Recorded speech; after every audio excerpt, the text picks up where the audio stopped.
mir jetzt hier vorstellen, dass das vielleicht tatsächlich, warum auch immer, leicht alkoholisch ist.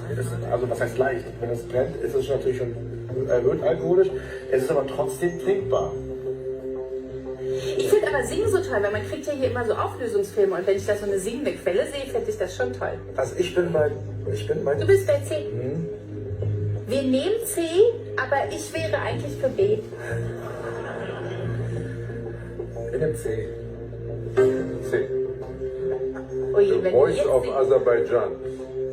In der Nähe der aserbaidschanischen Stadt Astara im kleinen Dorf Archivan befindet sich die Wasserquelle Yanar bulaq.